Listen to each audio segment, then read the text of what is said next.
142 Americans went out.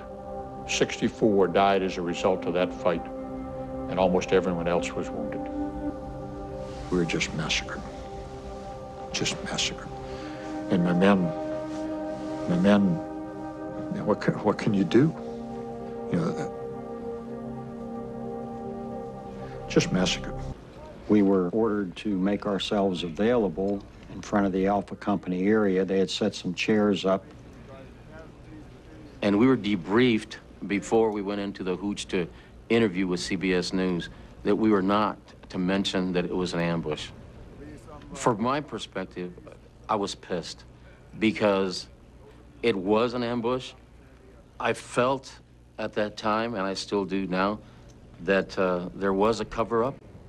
I understand why General Hay didn't want to use the word ambush, because an ambush means you're incompetent. The problem was what was said about it was a spin, which made it sound like this battle was part of something bigger, which was very successful. It was a total fabrication of what really happened. It kind of like it showed like a victory. The Americans held them off, 103 enemy killed and all this stuff, and that haunted me. I'm not a cynic,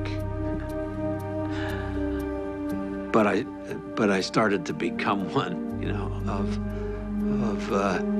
of history. You know, what the hell? Who the hell knows what really happened? If that's the way history is written. General Westmoreland came into the ward and shook hands, said, "Congratulations." I said, "Are you congratulating me or the enemy?" And I said, "We lost that battle."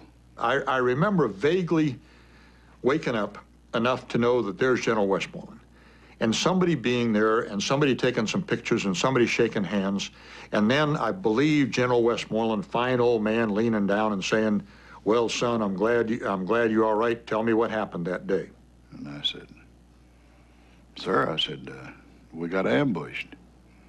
"Oh, no," he said. "No," he said, "that wasn't no ambush."